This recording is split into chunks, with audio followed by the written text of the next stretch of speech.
Amanda Carter sort en ville avec sa sœur pour fêter son 22e anniversaire.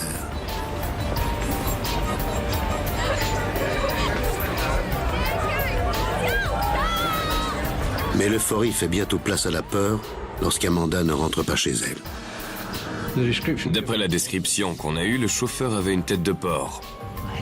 Elle avait les mains attachées au-dessus de la tête, comme ça.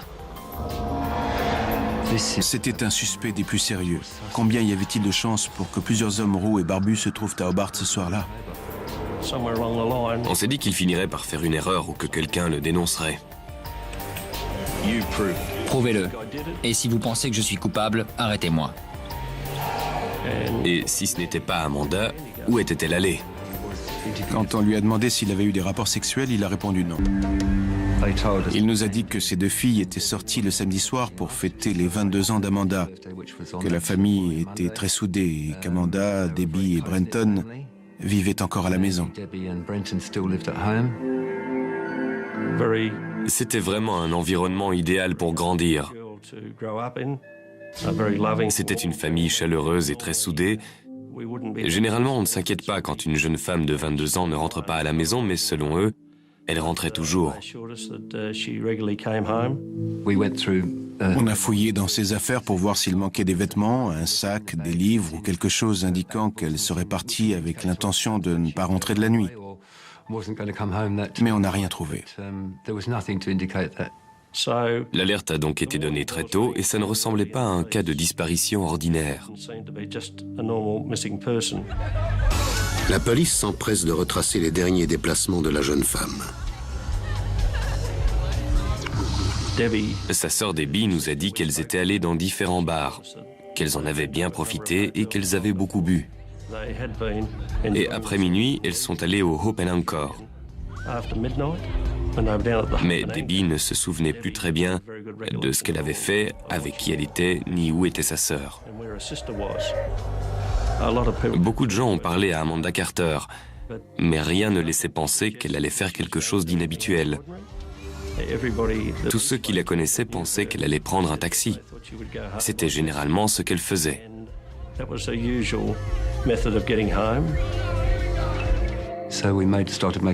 On a commencé à enquêter sur les différentes compagnies de taxi pour savoir qui était de service cette nuit-là. Je conduisais le taxi 99 dans les environs de Hobart. C'était une nuit assez chargée.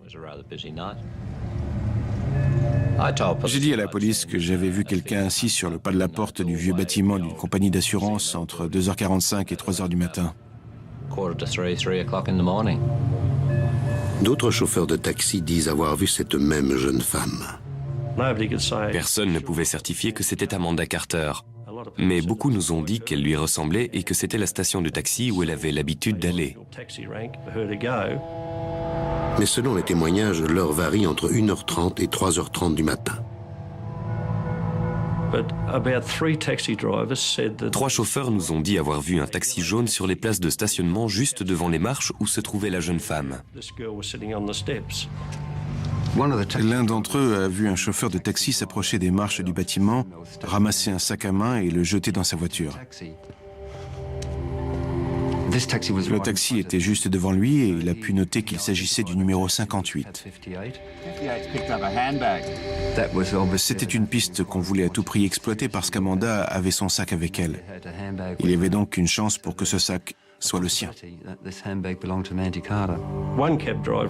Un chauffeur nous a même dit qu'il y avait une chance pour que la jeune femme des marches soit montée dans le taxi. Et si c'était le cas, ça voulait dire qu'il devenait très urgent de retrouver ce véhicule. Amanda Carter a disparu depuis 24 heures. Et rien ne laisse penser qu'elle est fuguée. Alors, que s'est-il passé dans la nuit du 27 juillet 1980 ?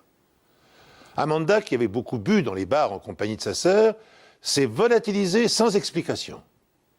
Pour toute information, les enquêteurs savent maintenant qu'entre 1h30 et 3h30 du matin, une jeune femme lui ressemblant a été aperçue assise sur les marches d'un vieux bâtiment du centre-ville à proximité d'une station de taxi qu'Amanda avait l'habitude de fréquenter. Ils ont découvert également que cette femme est peut-être montée à bord d'un taxi jaune dont la plaque d'immatriculation se terminait par 58. Ce taxi appartenait à un certain Wayne Highland. C'était un suspect des plus sérieux.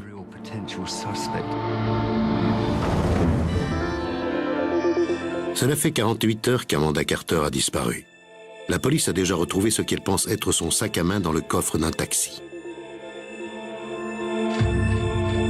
Le véhicule est aussitôt saisi et son chauffeur interrogé. On a parlé à Highland au commissariat.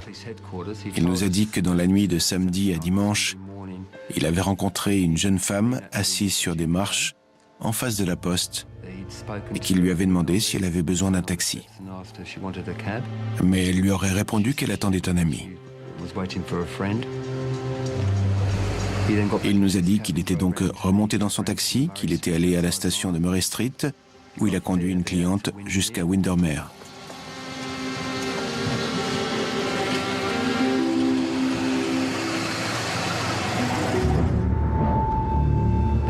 Ensuite, il est revenu à Hobart et d'après ce qu'il nous a dit, il est retourné sur les marches où il a trouvé un sac à main.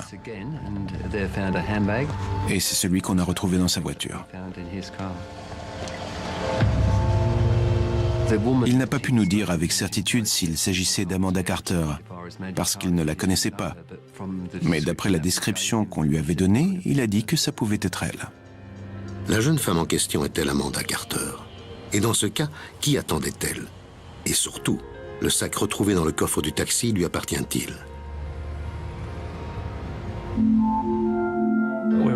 On était presque sûr que c'était le sac d'Amanda Carter.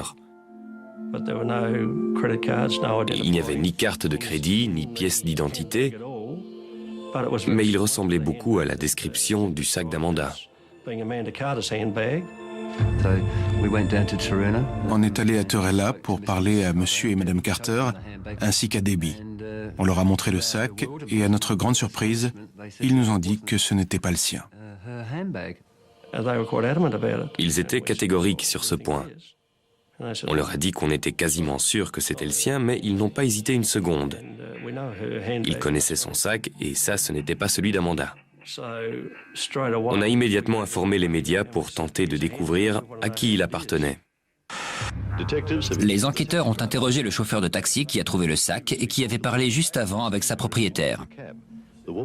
La jeune femme ressemblerait beaucoup à Amanda Carter et la police souhaiterait lui parler de toute urgence. On a envisagé différents scénarios. Soit elle avait pris le sac de quelqu'un d'autre en quittant le Hope and Anchor et cette autre personne était en possession du sac d'Amanda, mais si c'était le cas, elle n'était pas venue rapporter le sac. Soit Amanda n'était pas sur les marches de la compagnie d'assurance cette nuit-là et il s'agissait d'une autre personne. Mais dans ce cas, qui était-ce? Et où était allée Amanda après avoir quitté le Hope and Anchor? Si, comme le prétendent formellement les parents d'Amanda, le sac à main retrouvé dans le coffre du taxi ne lui appartient pas, l'affaire prend une toute autre tournure et se complique. Debbie, la sœur de la disparue, semblait jusqu'à présent avoir tout oublié de la soirée fatale. Puis, peu à peu, ses souvenirs refont surface, jusqu'à ce qu'elle soit en mesure de fournir aux enquêteurs de précieuses informations. Debbie s'est souvenu qu'elles avaient quitté le bar tôt le matin du 27, en compagnie de deux hommes. Elles ont accompagné ces deux inconnus jusqu'au Macquarie Street.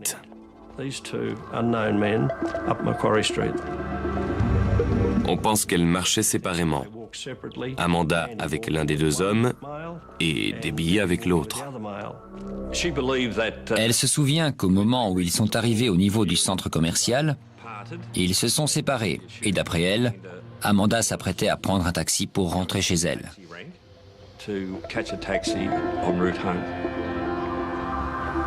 Il était indispensable d'identifier ces deux hommes, parce qu'Amanda avait pu partir avec l'un d'entre eux et il était peut-être responsable de sa disparition.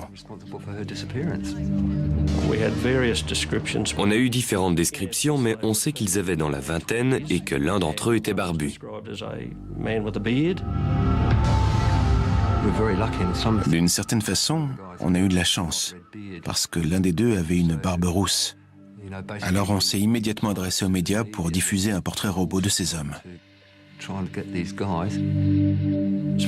D'après ce qu'on savait, elle pouvait très bien être partie avec ces hommes et ne jamais être allée à la station de taxi. Ou alors, elle pouvait être allée jusqu'à la station de taxi avant de décider de repartir avec l'un de ces hommes. Et elle était peut-être encore avec eux. Il s'agit peut-être de l'homme qu'Amanda attendait à la station de taxi, mais comme la propriétaire du sac à main, l'homme barbu ne se manifeste pas. Hier soir, le Standard de la police a été assailli par des appels suite à la déclaration du procureur général Brian Miller. Il a annoncé qu'une récompense de 10 000 € serait offerte pour la moindre information sur Amanda Carter. D'étranges rumeurs commencent à circuler. Amanda apparaît soudain aux quatre coins du pays. On nous a dit qu'elle était peut-être partie à Cairns avec un ex-petit ami. Certains disaient que c'était une droguée.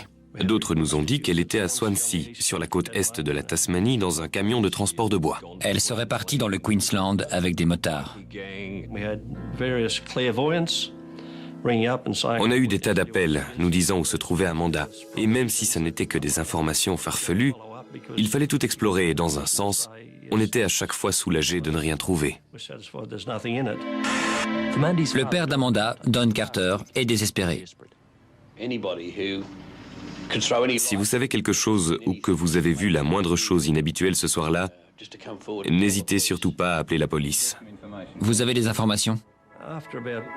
Après 6 jours d'enquête, on a reçu un appel anonyme disant que 3 criminels avaient quitté l'État le jour de la disparition d'Amanda. Ce témoin nous disait qu'Amanda était partie avec eux et que les hommes en question étaient en liberté conditionnelle et qu'ils ne s'étaient pas présentés chez leur contrôleur judiciaire le lundi suivant.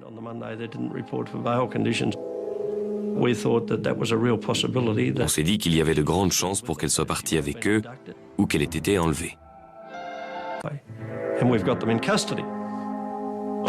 Alors je suis allé dans le Queensland et après les avoir tous interrogés, j'ai été soulagé d'apprendre qu'ils n'avaient aucun lien avec la disparition de la jeune femme. Ils ont même admis avoir commis un délit ce soir-là. Quand ils ont appris pour la disparition d'Amanda, ils ont eu peur d'être accusés. Encore une piste qui se termine dans une impasse. Et la police n'a toujours pas plus d'éléments sur Amanda et les 2 hommes qui l'accompagnaient à la sortie du bar. Les 2 hommes mystérieux restaient la principale piste de notre enquête. Il fallait absolument qu'on les identifie. Mais c'était impossible. C'était quand même bizarre qu'un homme roux et barbu ait pu passer inaperçu. C'étaient des témoins importants parce qu'il s'agissait des 2 dernières personnes à avoir vu Amanda et Debbie après avoir quitté l'hôtel. Et ça nous inquiétait parce que s'ils n'avaient rien à cacher, pourquoi ne venaient-ils pas se présenter? La piste des 3 fugitifs ayant abouti à une impasse, les policiers approfondissent leurs premières hypothèses. Soit Amanda a disparu en compagnie de l'homme barbu dont elle a fait la connaissance dans le bar Hop & Encore. Soit elle est montée à bord du taxi jaune dont le chauffeur a été identifié. Dans l'espoir de découvrir des indices qui confirmeraient cette version des faits, les enquêteurs passent au peigne fin l'intérieur du véhicule. Le taxi a été examiné dans le cadre de cette disparition. On a recherché des preuves de la présence d'Amanda Carter dans le véhicule. J'ai travaillé sur une canette de soda à la recherche de salive parce qu'elle était vide et quelqu'un avait forcément bu dedans. Il y avait aussi un plaid écossais dans le coffre et on a recherché des cheveux ou des éléments qui pouvaient nous donner une piste sur la jeune femme.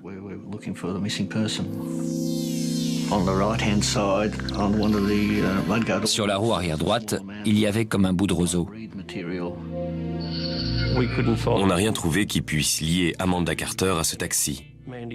Mais au milieu de la banquette arrière, les experts de la police scientifique ont remarqué une tache. Et quand on leur a demandé ce que c'était, ils nous ont répondu que c'était du sperme. On en a donc déduit que soit un homme s'était masturbé sur la banquette arrière, soit qu'il y avait eu un rapport sexuel.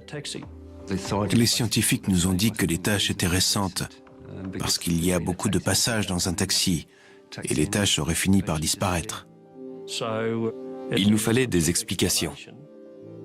On a interrogé Hyland à ce sujet. On lui a demandé s'il avait eu des rapports sexuels ou s'il s'était masturbé sur la banquette arrière, mais il a dit non.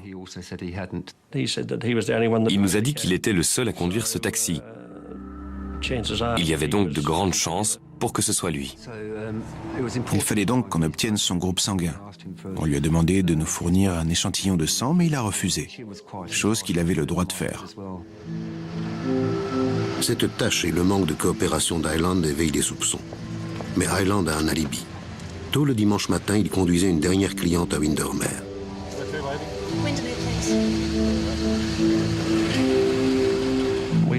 On a retrouvé la cliente et elle nous a confirmé avoir pris un taxi similaire à celui d'Hyland et dont la description du chauffeur correspondait parfaitement. Celle-là innocentait et il fallait qu'on trouve d'autres pistes. Un nouveau portrait robot a été diffusé par la police dans l'espoir que cet homme puisse apporter des précisions aux déclarations de Debbie. Après plus d'une semaine de recherche, la police se dit frustrée et complètement dépassée par cette disparition. L'attention des enquêteurs se tourne une nouvelle fois vers Debbie, la petite sœur d'Amanda. Debbie était traumatisée. Bien sûr, ce n'était pas sa faute, mais elle s'en voulait. Si elles étaient restées ensemble, sa sœur serait encore là.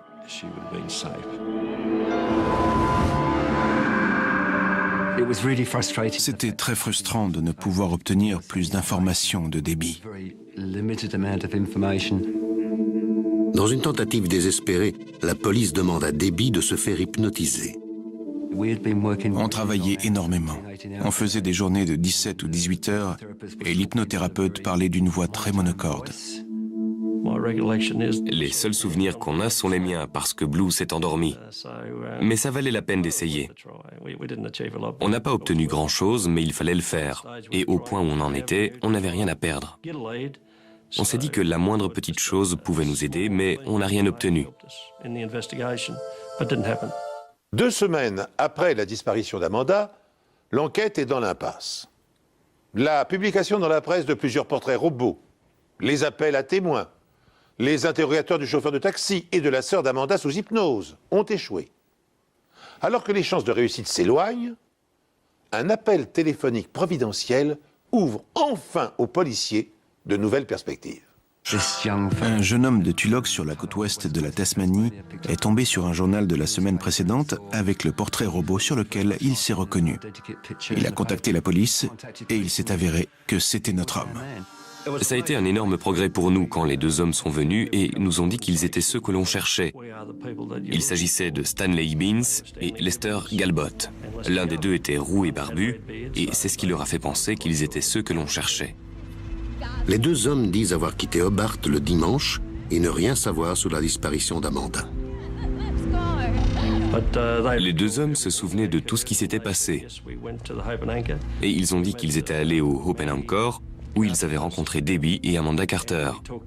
Ils leur ont parlé et sont repartis avec elles. Vers 2h30, ils ont remonté Macquarie Street. Lester Galbot nous a dit qu'il était avec Debbie et Stanley Hibbins avec Amanda. Stanley a décidé de passer un coup de fil à ses parents à Victoria. Il a laissé Amanda pour passer son coup de fil et dit avoir parlé 15 minutes avec sa mère. Mais quand il a eu terminé, la jeune femme était partie. On est allé à Victoria pour parler à ses parents et on a vérifié qu'ils avaient bien reçu un appel au milieu de la nuit.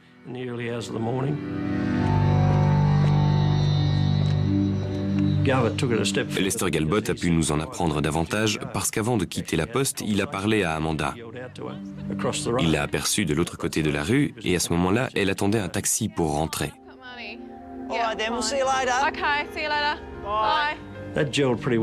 Ça venait compléter ce qu'on savait déjà. On pouvait enfin affirmer que la jeune femme assise sur les marches de la compagnie d'assurance située en face de la poste était bien Amanda. On avait donc 1 heure et on connaissait ses intentions. Ça nous a permis d'orienter notre enquête dans une direction et c'était notre première intuition. Elle avait probablement pris un taxi. Une fois les 2 jeunes gens innocentés, les policiers concentrent leurs efforts sur la seule certitude qui leur reste. Vers 3 heures du matin, Amanda attendait seule un taxi pour rentrer chez elle. Cette piste va-t-elle permettre d'élucider le mystère de sa disparition? Les indices biologiques prélevés sur le siège arrière de la voiture seront-ils exploitables?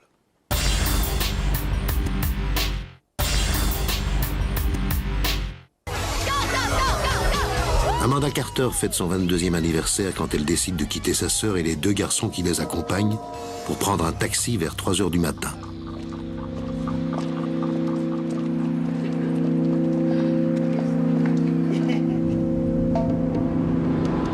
De nombreux chauffeurs de taxi ont remarqué une femme correspondant à sa description près de la station de taxi. Certains pensent qu'elle est montée dans le taxi de Wayne Highland.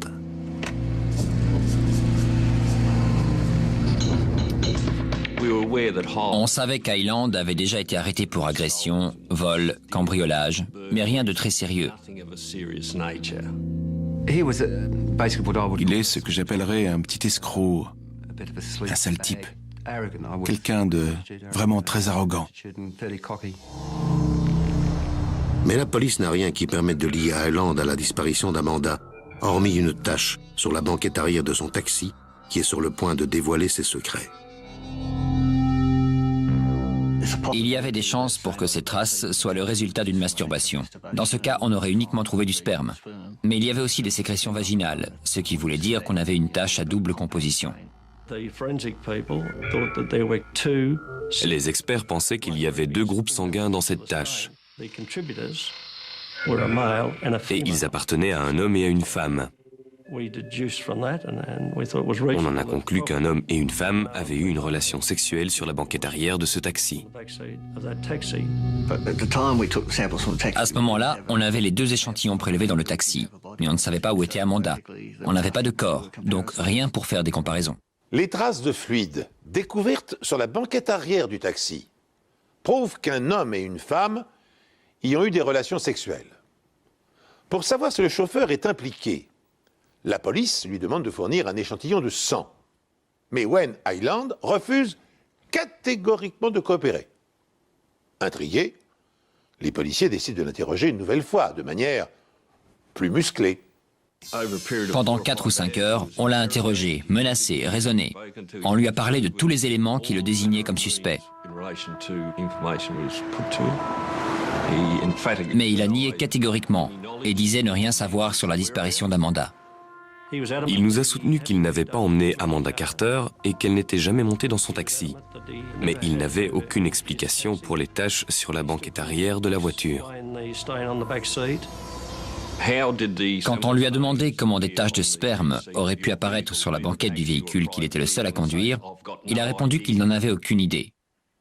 On lui a demandé s'il avait prêté sa voiture à quelqu'un, si une autre personne avait pu la conduire, ce genre de questions. Il a eu l'opportunité de nous dire « Oui, je l'ai prêté à quelqu'un, mais je ne me souviens plus de son nom. C'était un homme qui voulait la louer pour un couple. » Mais il n'a rien dit de tout ça. Il répondait à toutes nos questions. Il avait une réponse pour chacune de nos interrogations. Je savais qu'il mentait, mais on n'avait rien pour le prouver. Il nous a dit tout ce qu'il pouvait nous dire. Il ne nous a rien dit de plus que ce qu'on savait déjà. J'étais convaincu au plus profond de moi-même qu'il était responsable de la disparition d'Amanda Carter. La police épluche tous les déplacements d'Highland à partir du moment où il a emmené sa cliente à Windermere, jusqu'à ce qu'il ramasse le sac marron sur les marches où Amanda Carter était assise. Il nous a dit qu'après avoir terminé sa journée de travail, il était remonté dans sa voiture pour aller dormir sur la plage de Windermere. Mais personne ne peut confirmer ces dires. En revanche, des témoins l'ont vu à la station-service. 2 autres chauffeurs de taxi ont vu Gerald Wayne Highland, mieux connu sous le nom de Wayne Highland ou Fatty Wayne, à la station-service et qu'il avait l'air nerveux. Quand l'un des chauffeurs de taxi lui a demandé ce qui n'allait pas, il lui a dit d'aller se faire voir. Il est environ 3h30 du matin et la station-service ne se trouve qu'à quelques minutes de l'endroit où Amanda Carter a été vue pour la dernière fois. C'était un suspect des plus sérieux.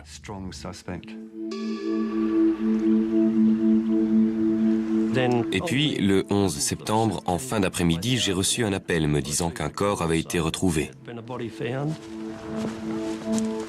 C'était le corps d'une jeune femme et j'ai immédiatement pensé que c'était celui d'Amanda Carter. Le corps a été retrouvé par des pêcheurs hier en fin de journée au bout d'une route sans issue. Riverside Drive longe la rivière Derwent et le corps se trouvait près de Bridgewater, à environ 20 km du bureau de poste d'Hobart, où Amanda Carter a été vue pour la dernière fois il y a 45 jours. Le corps était face contre terre et il est impossible qu'il ait atteint cette zone par la rivière, ce qui veut dire que quelqu'un l'a amené jusqu'ici. Le niveau de la rivière était bas et le corps était au sec. Elle avait les mains en l'air et la tête penchée de cette façon, comme si quelqu'un l'avait traînée par terre. Elle était à moitié déshabillée, ce qui indiquait qu'il y avait peut-être eu agression sexuelle. Aux premières lueurs du jour, les experts de la police scientifique commencent une enquête approfondie. La police doit attendre la marée haute pour ramener le corps. Le corps a été placé dans l'ambulance et conduit à la morgue du Royal Albert Hospital. Un ami de la famille est venu pour l'identification et il a dit que c'était bien Amanda Carter. On a reçu le rapport du médecin légiste et elle avait une blessure à la bouche, ce qui veut dire qu'elle avait reçu un coup de poing au visage. Elle a probablement été assommée. Il y avait aussi des marques de strangulation. Mais la strangulation n'est pas la cause de la mort. Amanda Carter s'est noyée. En respirant sous l'eau, elle a inhalé des organismes appelés diatomées qui ont été retrouvés au cours de l'autopsie. Mais est-ce un accident ou un meurtre?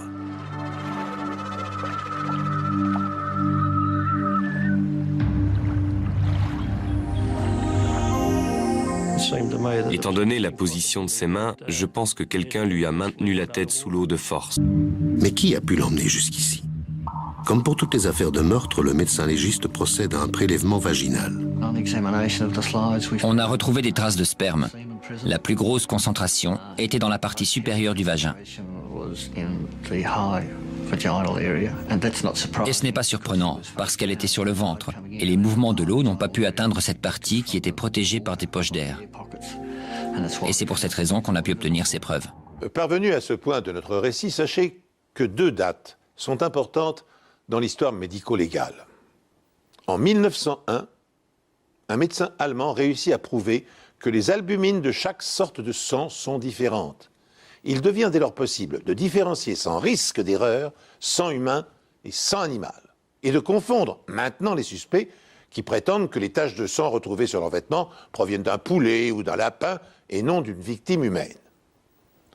En 1986, l'analyse de l'empreinte génétique, découverte 1 an plus tôt par le professeur Alex Jeffreys, est appliquée pour la première fois à une affaire criminelle. Pour élucider un double meurtre, la police anglaise prélève des échantillons d'ADN auprès de 3600 hommes dépourvus d'alibi et parvient à confondre le coupable.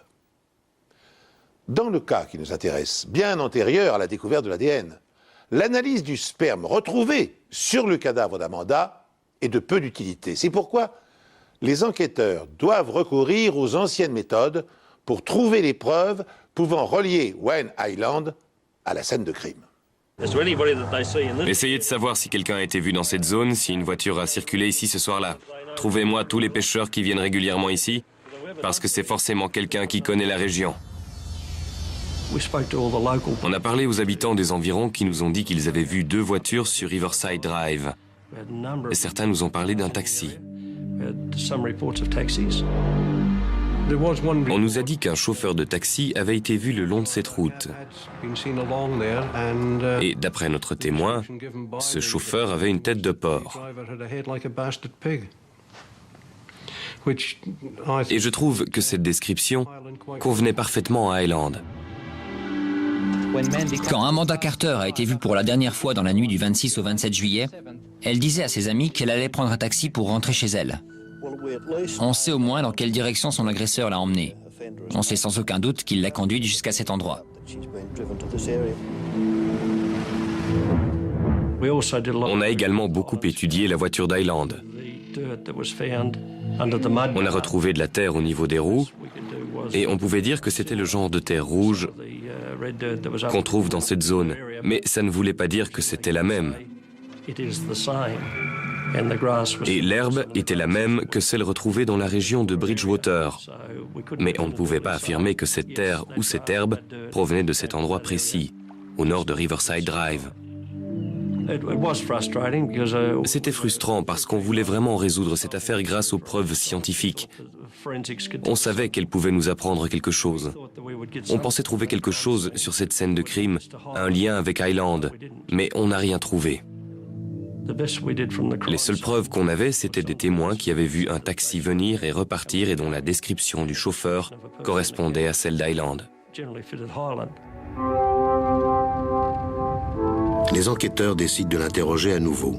Mais cette fois, ils le conduisent sur la scène de crime. Il a accepté de venir et il était très coopératif. Et on a décidé de l'emmener de nuit pour le prendre au dépourvu. On lui a parlé et il nous a dit qu'il était déjà venu ici.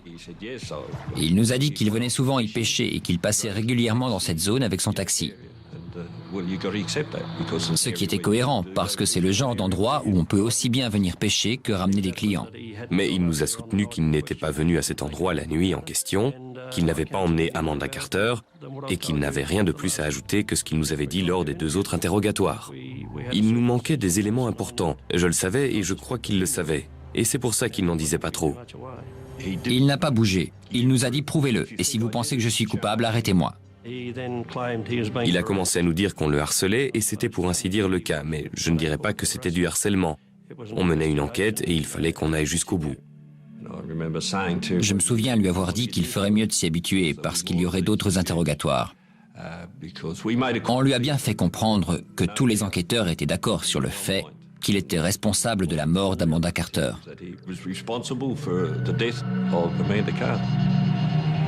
Après 8 mois d'enquête, la police se concentre principalement sur les traces de sperme retrouvées sur la banquette arrière du taxi.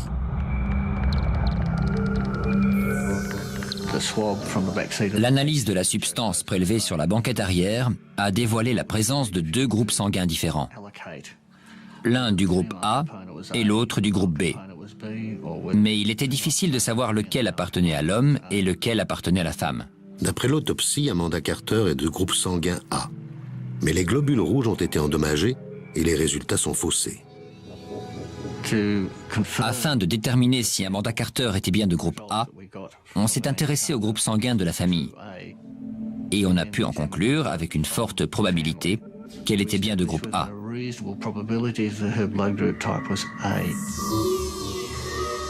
Les sécrétions vaginales retrouvées sur la banquette arrière pourraient donc appartenir à Amanda. Mais le sang de Wayne Hyland est-il de groupe B? L'enquête judiciaire ne peut conclure qu'à une seule chose: la jeune femme de 22 ans a été noyée par un inconnu.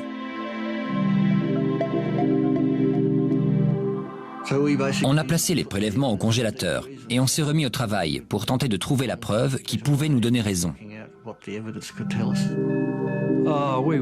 On était vraiment découragés. On n'avait pas pu résoudre l'enquête.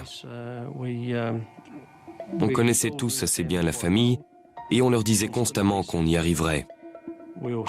On savait qui avait commis le crime et on était persuadé de pouvoir résoudre l'enquête. Mais à ce moment-là, on n'avait rien résolu du tout. Il faudra 12 ans pour que les choses évoluent. Le commissaire Prince et son adversaire vont une nouvelle fois s'affronter. Après avoir passé la soirée dans un bar pour fêter son anniversaire, Amanda Carter n'est jamais rentrée chez elle. 6 semaines plus tard, son corps est retrouvé sur les berges de la rivière Rwent. La police n'a aucun doute. Wayne Hyland est responsable de sa mort. Les taches retrouvées sur la banquette arrière de son taxi suggèrent qu'Amanda est montée dedans, mais rien ne permet de le prouver avec certitude.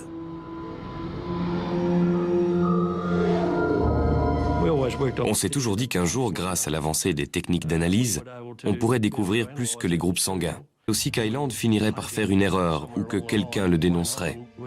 make a mistake or somebody would give him up or something would happen. Et ce vœu va bientôt être exaucé. Une dizaine d'années après le meurtre d'Amanda Carter, les sciences médico-légales connaissent une révolution. We became aware of something called DNA. On a découvert ce qui s'appelle l'ADN, et la police britannique l'avait utilisé dans des affaires criminelles. Et ça vous donne bien plus qu'un groupe sanguin. C'est une sorte d'empreinte génétique. Exciting for us. Et c'était très excitant pour nous parce qu'on s'est dit que ça pouvait peut-être nous apprendre à qui appartenaient les sécrétions qu'on détenait. People who were contributors to the seminal stain that we had.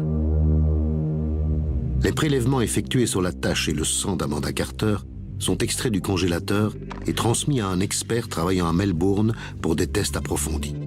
Pourra-t-il enfin résoudre cette affaire? Les résultats qu'il a obtenus ont démontré qu'Amanda Carter avait bel et bien été dans cette voiture. La probabilité pour que ce ne soit pas elle était de 1 sur 1 milliard.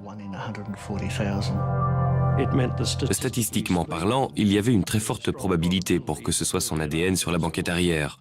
In other words, En d'autres termes, on savait qu'elle était montée dans ce taxi. C'était extraordinaire. Après toutes ces années, on tenait peut-être notre homme.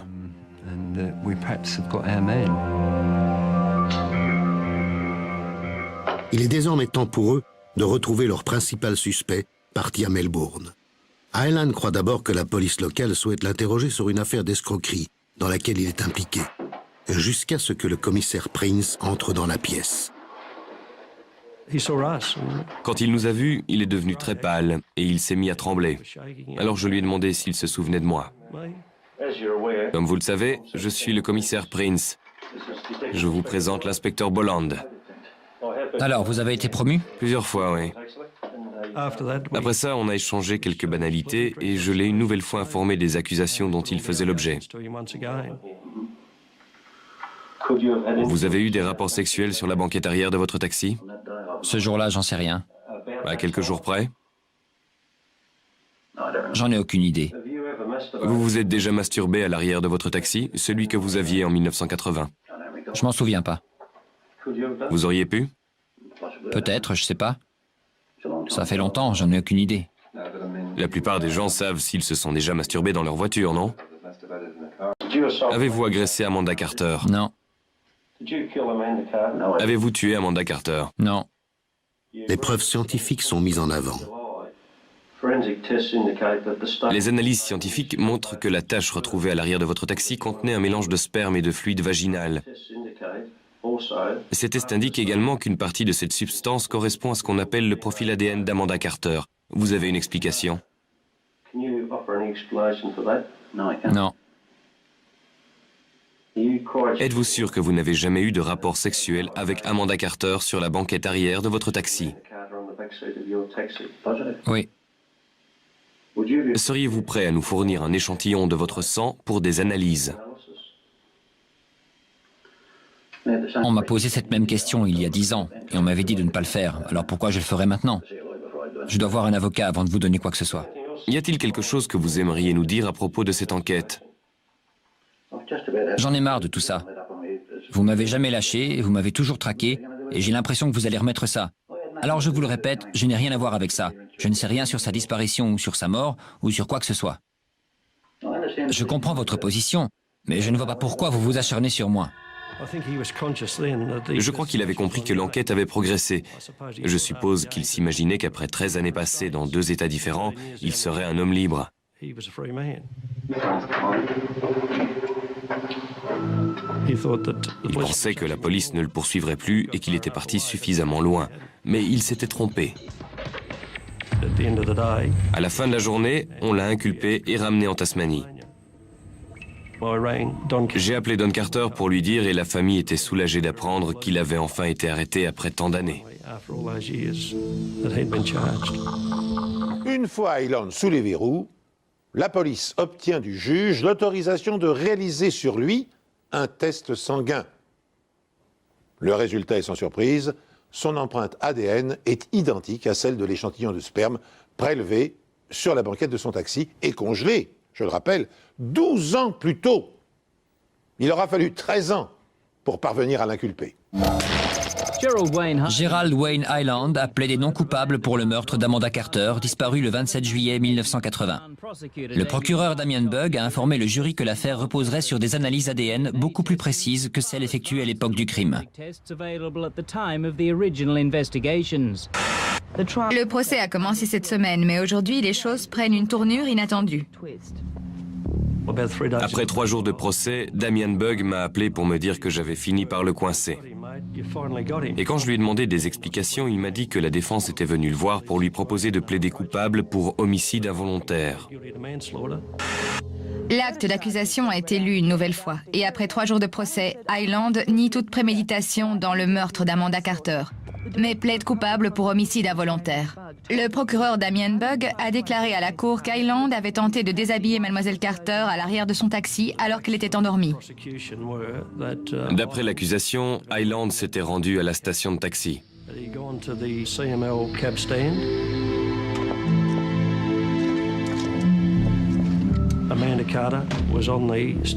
Amanda était assise sur les marches, elle est montée dans son taxi et elle s'est endormie. Il est sorti du taxi pour aller chercher son sac qu'elle avait laissé sur les marches. Il s'est dirigé vers le nord d'Obar où il a été vu par un autre chauffeur de taxi à la station-service.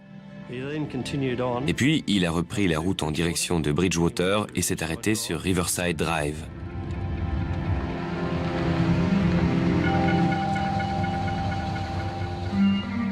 Une fois là-bas, il l'a violée sur la banquette arrière de son taxi.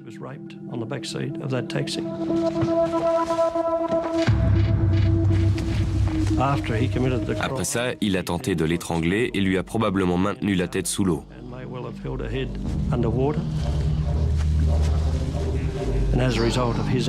Amanda Carter a fini par mourir noyée et Hyland a reconnu les faits. Wayne Hyland est condamné à 6 ans de prison pour viol et 10 ans pour homicide involontaire. Quand on se retrouve impliqué dans une affaire comme celle-ci, ça devient quelque chose de personnel. Ça fait partie de vous. Et c'était une grande satisfaction pour nous d'avoir enfin notre homme. Je me suis entretenu avec Mademoiselle Carter. Comme vous pouvez l'imaginer, c'est un grand soulagement pour elle, mais elle n'a pas voulu s'exprimer devant les médias. Néanmoins, je suis sûr que c'est une grande satisfaction pour toute la famille de voir cette affaire enfin close. Malheureusement, Don Carter est mort juste avant le procès et il n'a jamais su qu'Hyland avait été condamné pour meurtre. Et c'est bien dommage. Mais pour tous ceux qui avaient travaillé dur pour résoudre cette enquête, c'était une grande satisfaction parce qu'on savait qu'on avait respecté nos engagements envers la famille. Mais en 2001, après 8 ans de réclusion pour le viol et le meurtre d'Amanda Carter, Gerald Wayne Hyland obtient sa remise en liberté conditionnelle après avoir effectué seulement la moitié de sa peine. Face à l'indignation de la famille de la jeune femme, et de la population d'ailleurs, la décision est suspendue. Les mois de protestation des familles de victimes ont porté leurs fruits. La loi sur les conditions de remise en liberté conditionnelle a été changée. Mais il est trop tard en ce qui concerne Hyland, puisque les nouvelles conditions plus restrictives ne s'appliquent pas aux anciennes condamnations.